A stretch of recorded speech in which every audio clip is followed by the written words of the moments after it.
everyone, welcome to Type Talks. Today we have the wonderful Megan Malone. She is the owner of INFJ blog.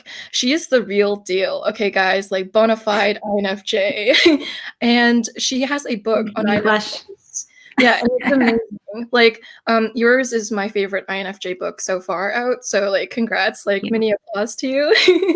And if you guys don't know Megan, like she is a really kind-hearted person, and she has really humanitarian views on like things, and she really cares about people and their welfare and their well-being. So I'm just so glad to have you on, Megan, and we're here to talk about INFJ myths.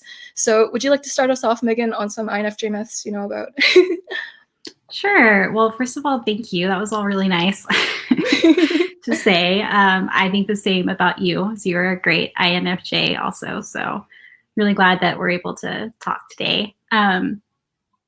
So Me too. definitely I come across a lot of INFJ stereotypes, either in stuff that I see on social media or people that are responding to stuff that I write about, or questions that I get. But probably the most I think it just stems from like memes on social media, like humor type stuff, or people who don't really understand the INFJ functions and that depth of personality type, and kind of just go off of the general dichotomy stereotypes, whether it's introversion or judging, perceiving, that kind of thing. I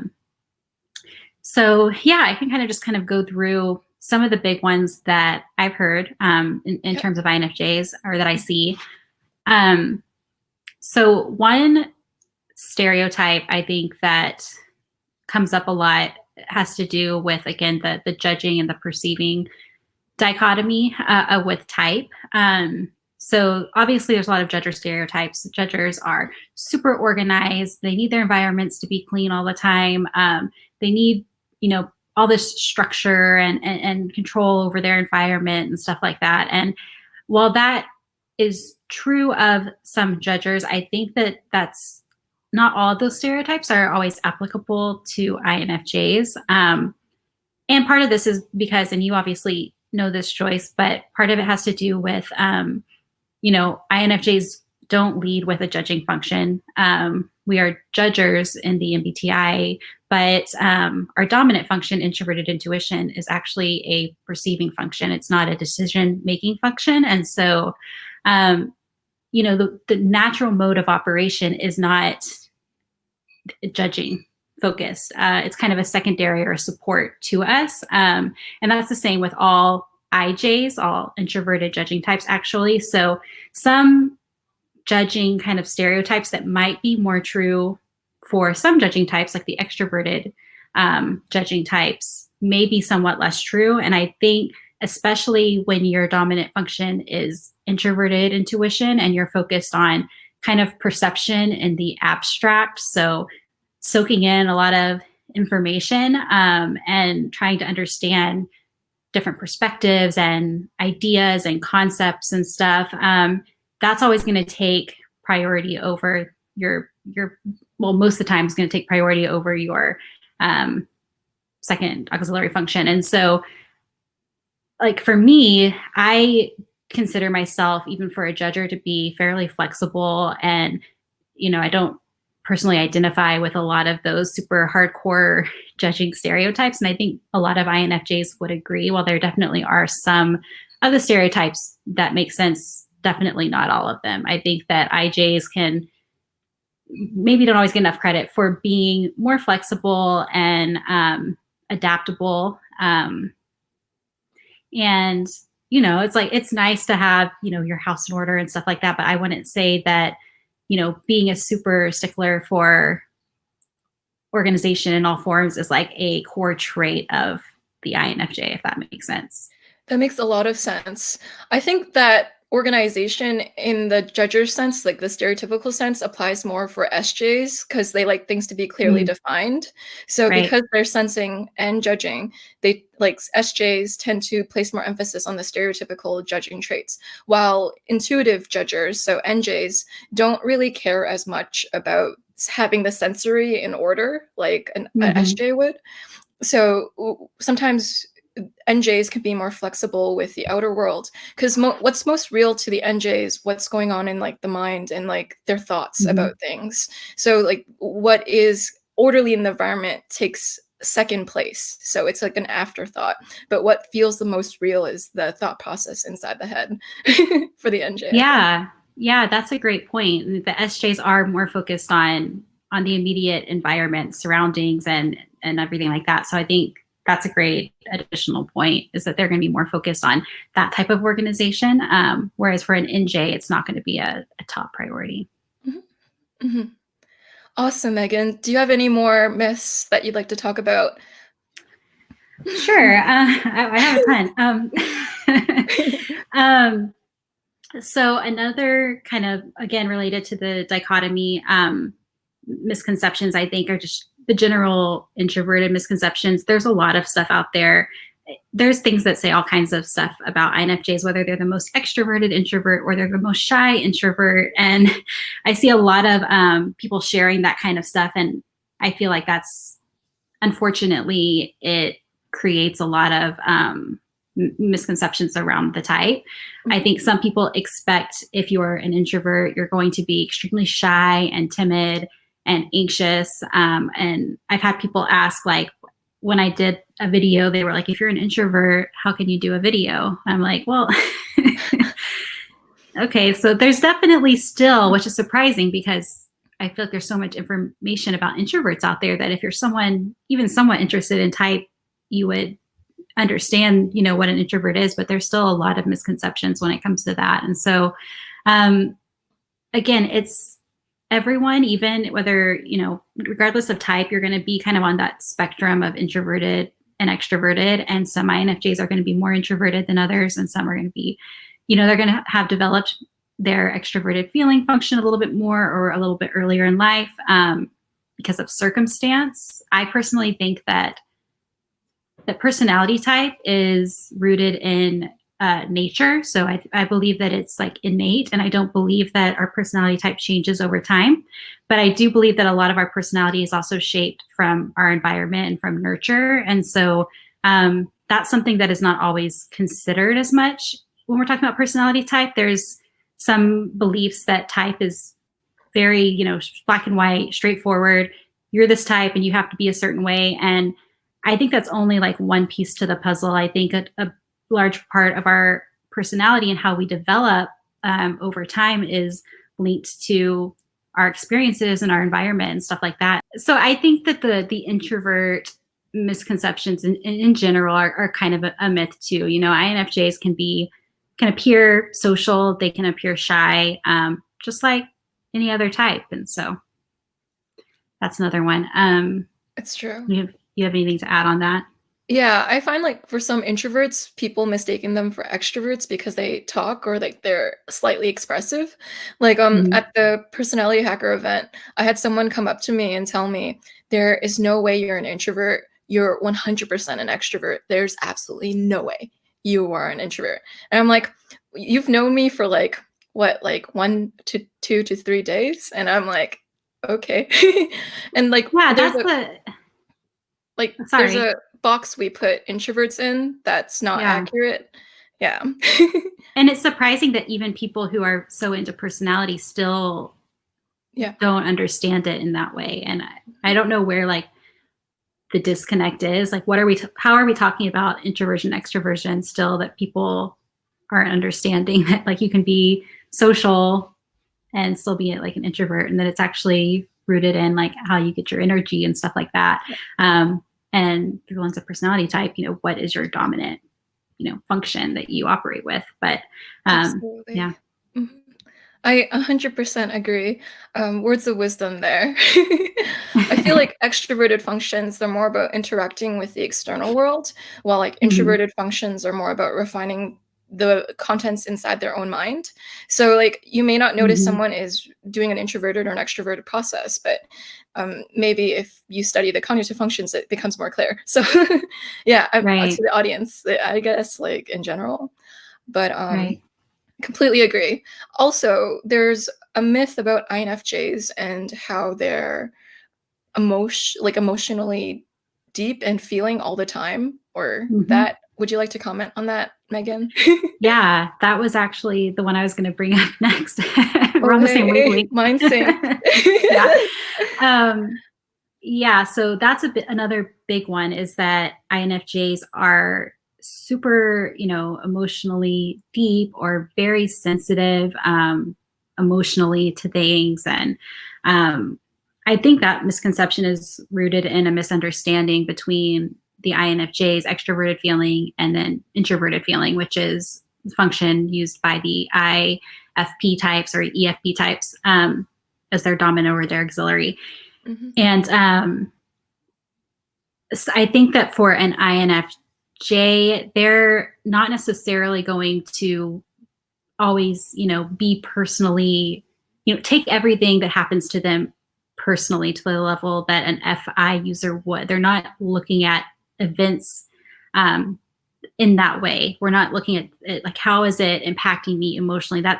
We might explore that, like I like to, sometimes journal and try to understand my emotions and my feelings about things, because I think that's, a healthy part of development, but that's not where I go naturally. And I think that's something that's more common in the FP types, the introverted feeling types. I think that for, INFJs or FE types in general, we're more focused on how is this event or circumstance impacting the energy around us, the people around us, the emotional, situation that we're in as a whole. And then what I think or how I might be feeling is going to be a secondary consideration to that.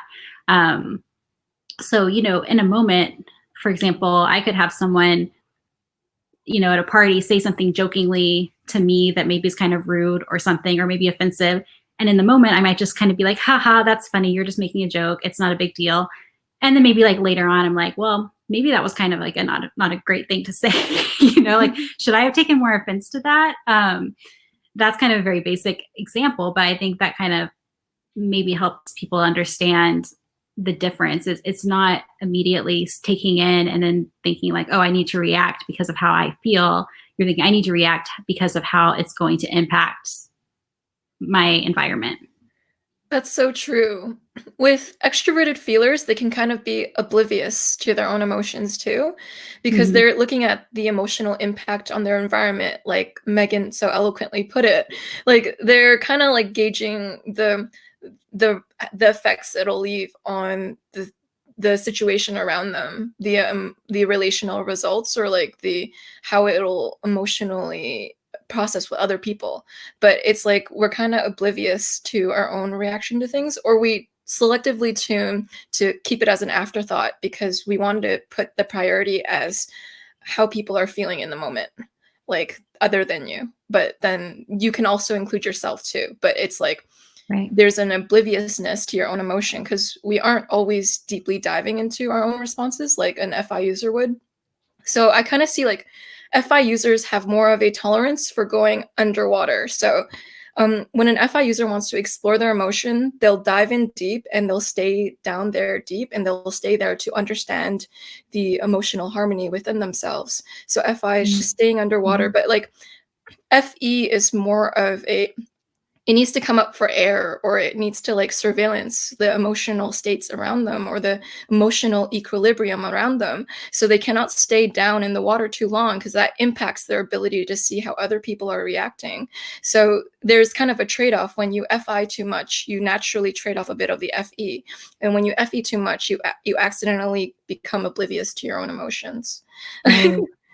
Yeah, I love that metaphor about like needing to come up for air. I feel like that's so true. And I think that an issue that a lot of FE users have is, coming up too much and like you said, getting disconnected from their own emotional experiences to the point where they're acting in a way that's almost entirely for something or someone else and not for themselves. And you get to a point where you're like, what do I even want? Like what is even important to me? You can get really disconnected from your emotional experience if you're solely focused on that, which is again why I think it's like important for me and probably for other FE users, I would say, is to, journal or meditate or do that kind of work that kind of helps you reconnect with your core and your emotional experiences That so is that so there's more true. balance there. Yeah.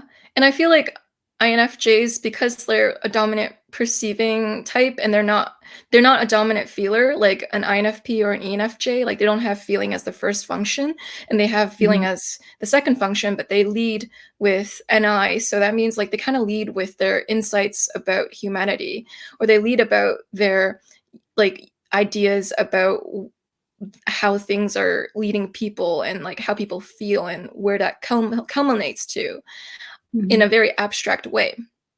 And this makes like INFJs kind of intellectual in a sense, but it gives them a type of discernment or wisdom that they kind of cultivate because what NI kind of does is like there's the SE, so there's a jumble of all these SE real time interactions and like data that they have, and from this real time real, they kind of like figure out the NI like pattern that it can narrow down to.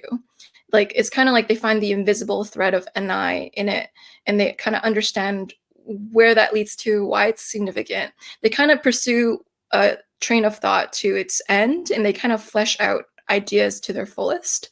And that's what gives INFJs this profound insight, because they stick with an idea long enough to finish its poignancy, to understand why it is relevant like to humanity, and like Mhm. the core reasons for why it relates back to human behavior. So Mhm. INFJs, they're a dominant perceiving type, and it kind of gives them that sight into insight. That was a rhyme. But yeah, your thoughts, Megan? Yeah, no, and I think that with like EFJs, for example, their initial motivation is usually to react with their extroverted feeling.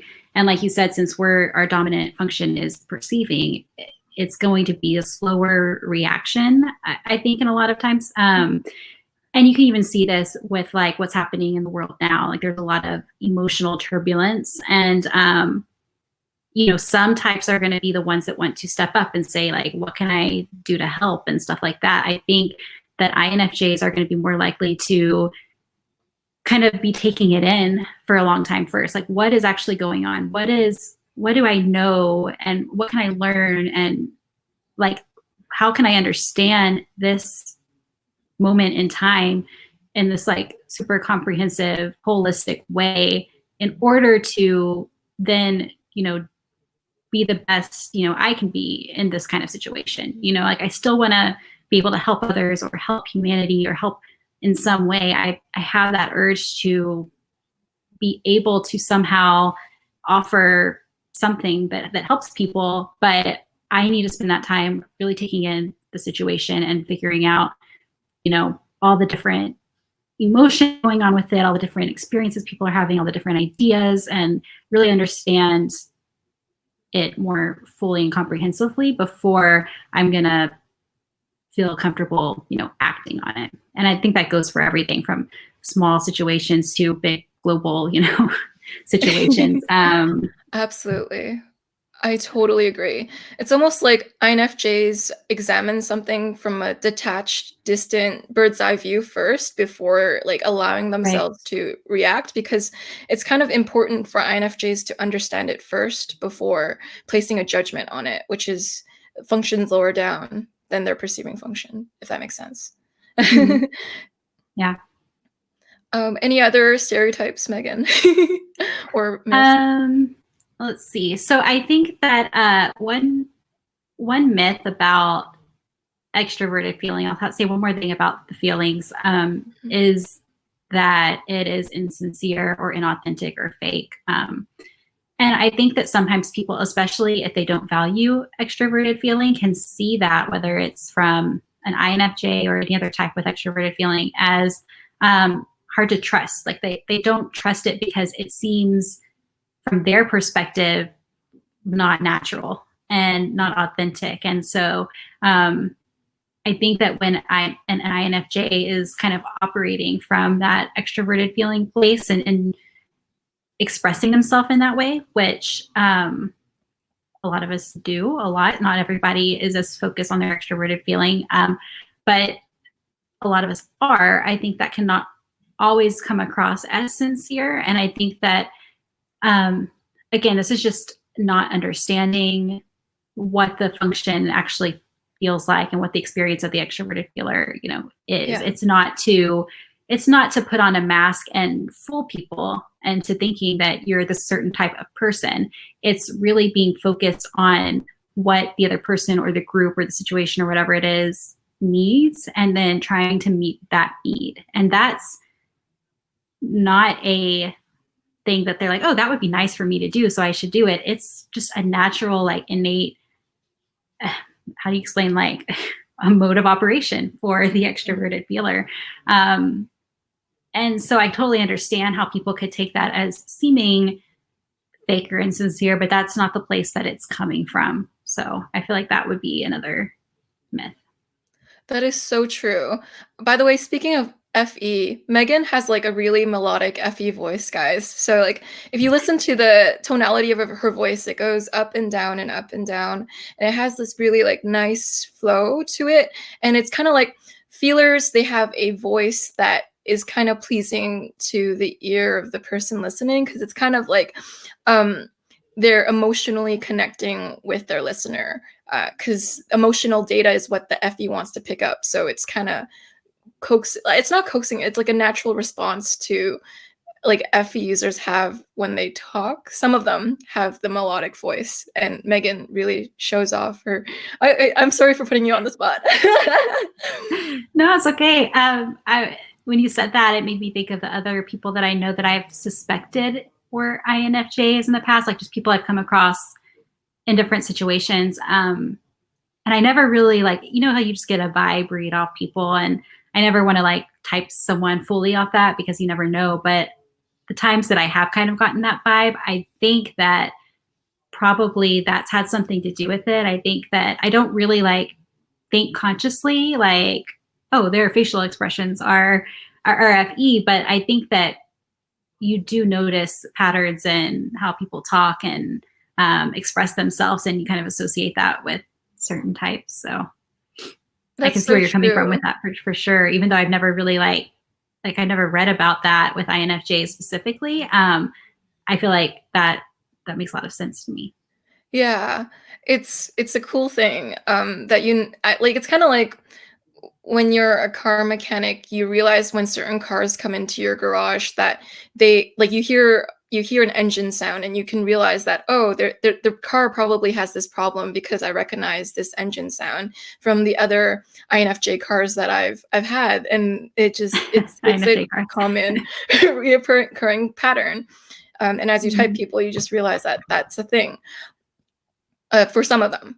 And so you talked about FE and how people think it's fake, and that's not actually the case. I kind of see all 8 of the functions as authentic in their own way. So they're kind of like all 8 of the functions are being themselves, and it depends on how you define authentic too.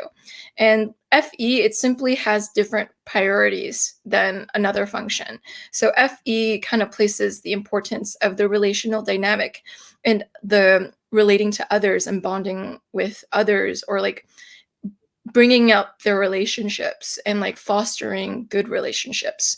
So their actions will correspond to their intention to have better relationships. And although like an FI user may not choose the same choice as the FE user, it doesn't mean that the FE user is being more fake. It just means that the FE user has noticeably different priorities. And it shows the tendency of people to label other people certain words because they don't understand what you're going for. So they misinterpret it and they misconstrue it for something that it isn't really. But FE at its core is it wants to like create this interdependence and unity among people. And it knows that certain actions go against the unity of people and certain actions promote the unity of people. And that FE is just consciously making a choice to care for the unity of people. And that's not fake. It just has maybe like a long-term goal with like emotional relationships. And they're looking to foster something great between people. Yeah. And I think that it's because as humans, unlike humanity, we're trying to create like balance in how we exist in the world, right? So for every person that it's natural to go in and be deep within, there has to be that balance of focusing on that unity and that the outer focus as well. And that's what's like so beautiful about just like the functions in general is like there's always like an extroverted and there's an introverted. It's like that balance is crucial. And I think it's important for us to recognize it as something to focus on for ourselves. Like I said, like it's still important for FE users to do inner work. And it's important for FI users to do, outer work. But it's also just important in how we exist together. I mean, like diplomacy is a trait that is so like FE heavy, and it's so important in like just the world, it's important in politics and business and relationships. And so, yeah, it's not that anyone is being untrue to who they are because they're seeming a certain way. It's because that's how they're wired, and there's a reason that they're wired that way. And it's just how it is. Yeah, it's just wiring, guys. Yeah, just how our brains work. Yeah. And it's kind of ironic to tell an FE user to be your brand of authentic is to actually tell them to be inauthentic to their wiring, because you're trying to change their wiring so they're your version of authentic. Right. So, but I guess like there are some FE users who are fake, but there's also other cognitive functions that are fake. So it's like everyone has their own brand of fake. But like we're talking about FE users who are healthy. So yeah. That's a great point. I think that anytime you're looking at an unhealthy use of a function or maybe an overuse of a function without that balance, then there's going to be people who are, for example, an FE person might paint their entire persona around being the certain way and then will feel like they can't act differently from that because that's how people perceive them. Or that's what's expected of them, like maybe they grew up in an environment, for example, just like church or even like cults and stuff come to mind. Like people that grow up maybe in an environment that's like very much, the expectations are very set and very strict. And so they kind of learned to comply with that. They're going to come across differently than someone who had a whole totally different upbringing. So again, this is where when I talk about like our environment and experiences play a role in how we show up, I think that's another great example. I think there's certain environments that limit our ability to develop in a more balanced way. And so some people, they're going to come across as more maybe NI heavy or FE heavy, or maybe they're an INFJ and they seem more like they're a thinker or a perceiver, like there's a lot of different factors, but I think when you really get into like the core of the person and the functions they actually prefer, that's when you start to see, okay, they're an INFJ. Yeah, and I kind of see there being two explanations possibly for that. It's like within an archetype, like INFJ is an archetype, there are sub-archetypes too. So you could be like an NI heavy or FE or FTI heavy, or like, so there's variations within an archetype, and there's also just our individual personality. So sometimes there are things that aren't type related. Like for instance, I grew up in an Asian culture, and it's very STJ. And so I have like a more muted presentation, but that like doesn't invalidate the fact that I use the functions of an INFJ, although it gives off a quirky appearance. And it's almost like in Asian culture, you're kind of taught that you're not supposed to stick out. And so like I've had to dull out my voice because it was socially enforced. So that's a little bit about me and my past, or like, if you wanted to learn a bit about me. But like there are a multitude of reasons for why someone can be a variation of their type. It's either like their upbringing, something unrelated to type, just a certain genetic, or it could be an archetype within an archetype. So there's many reasons why.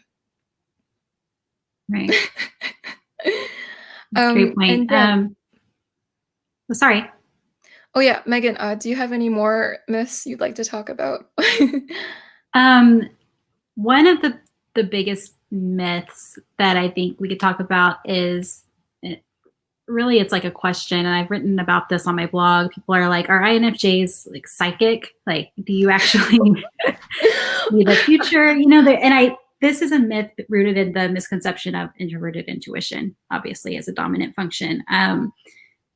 There, I think, is language in MBTI, even in, Jung's interpretations of the functions, that does make it seem, especially if you don't use introverted intuition, and you're having a hard time understanding it, it can seem like that's actually what it means. Like, okay, they're somehow like seeing the future. And what introverted intuition is it's taking in all this data, all these perspectives on a situation to try to understand the concept or the idea that it's following, like as a whole, like as wholly and holistically as it can, in order to foresee potential, outcome of events. It does use its understanding to future pace.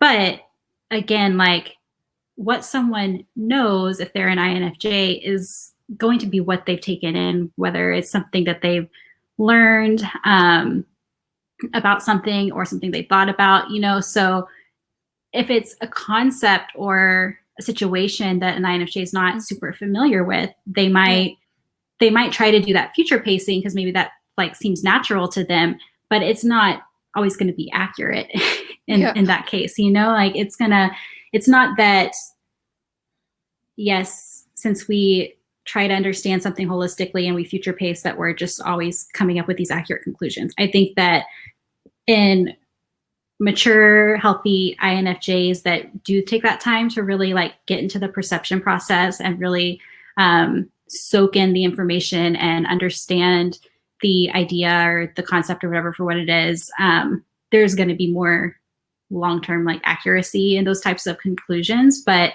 NI in itself is not necessarily always focused on finding a conclusion. It's more focused on understanding. It's on perception. It's fully understanding something, not necessarily predicting.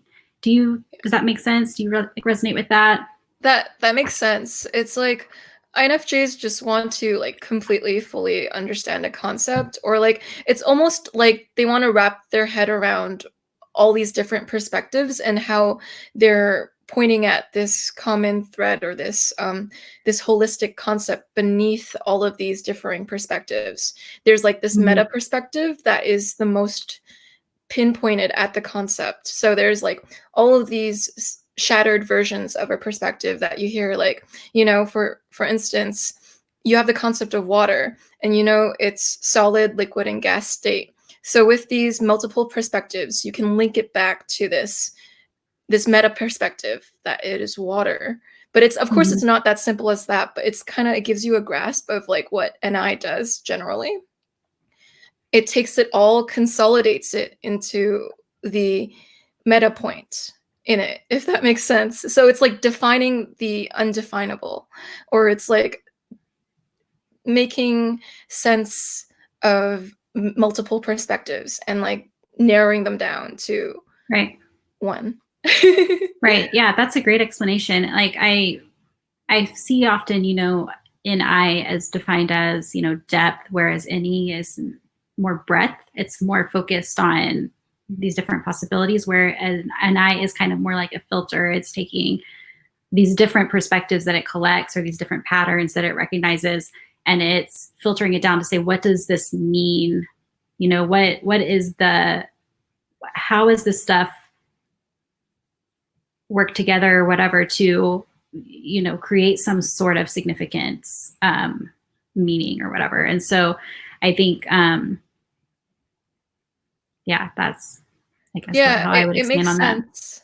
Yeah, it's like, how do these multiple perspectives work together to lead to this one point that makes sense with all of these things? So Mhm. it's But I think, almost oh, sorry. oh, sorry. Yeah, I might have put some TI in that too, because it's like maybe TI is giving it that structure, but NI Yeah, might be more free flowing state than that. I think it is. I think that the NI on its own is very open. I also see misconceptions about INFJs as being like closed-minded or single-minded sometimes because they get so set on a belief or an idea and they refuse to change that.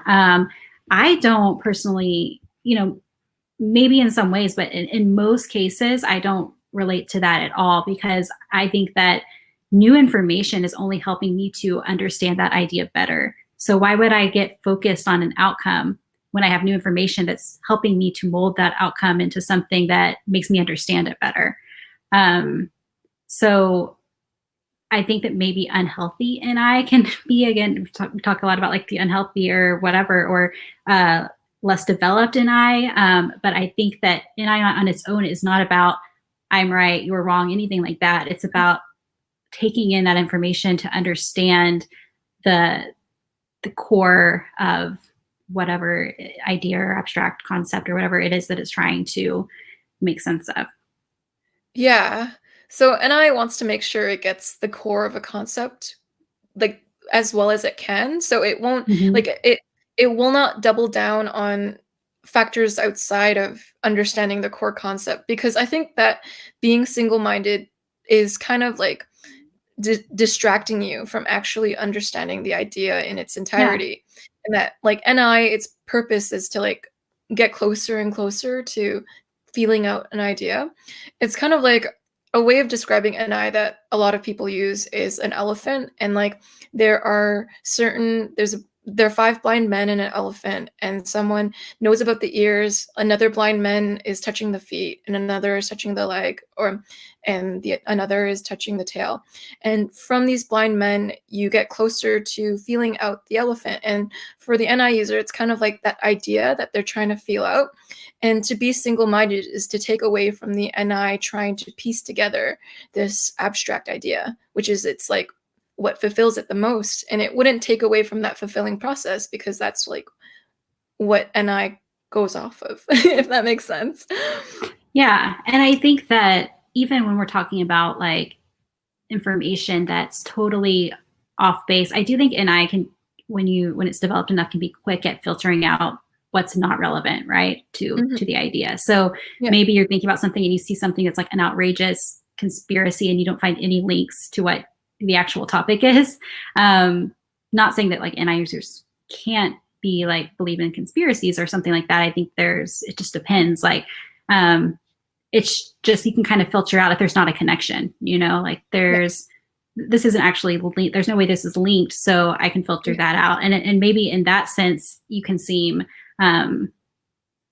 closed off, but you are still taking in the information. You're still trying to see how it potentially fits, like what part of the elephant is it part of, or is it actually part of like the rabbit or whatever. So we Yeah.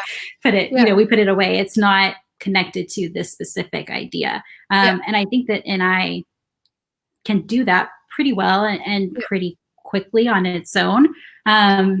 So that might be how some people think, oh, well, if you're not considering this, then you must be, single-minded, but that's not necessarily true.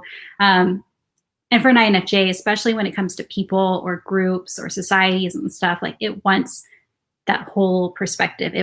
We want to understand how everybody is impacted by things and stuff like that, or Yeah. everyone's opinions on something, like all those types of things that are not always considered. Like that's something that's really important for INFJs to think about. That's so true. And you made a really good point about like an elephant and a rabbit. So the reason why NI is quick to know when a point is irrelevant to like a main point is because like it's touching the elephant and all of a sudden someone is like going like, oh, this hair is related to that elephant. So you're touching that hair, but you know very clearly that it's not the elephant. So it's not that NI users are like narrow-minded, but it's almost like they can tell when they're touching the hair and when they're touching the elephant, and they just kind of know that the concept of the hair is not relevant to the elephant. But it's not because they're being closed off. It's because the feel of these two concepts are actually fundamentally clashing, and they know that, and it doesn't make sense. And it's almost like NI is, oh, I totally lost my train of, oh yeah, NI is pinpointing the signal amongst the noise. So it's kind of like, okay, so the noise is the irrelevant material, and then the signal is that core to the concept, and it realizes that. I hope that made sense. No, I'm totally. I think that's a great explanation, and I like that use of like the signal. What I think people don't always understand about NI is how well it understands the concept, like how well it understands the elephant. Like people, if they're seeing it from maybe their dominant or auxiliary, they're seeing it from how they might understand something, and they're undervaluing how much NI is focused on truly understanding. Like it's just mode of operation, right? It like, so when it sees, the hair, and it feels that it has hair and little ears and stuff, and it can say like, well, this elephant doesn't have those things, so I don't need to consider it. Whereas someone else might say, oh, maybe this elephant, I just found out this elephant also has this, and we should consider it. But you're like, it's not even, it's like we understand the elephant, quote unquote, or the concept, whatever it is, so well. It's like we don't need to consider that if it's not relevant to all the other data that we've been collecting, So that was really well put, Megan. Bravo. And yeah, it was so great talking. Do you have any last points that you want to mention?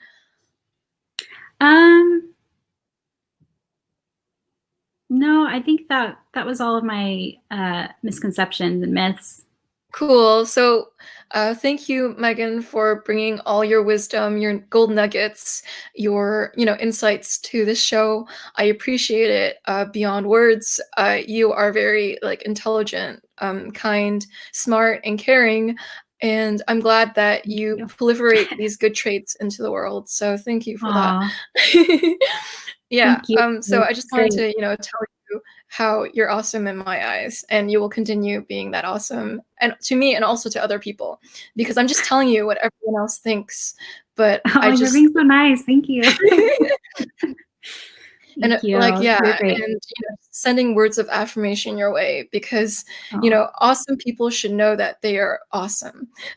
And so it's what I'm spreading to you guys.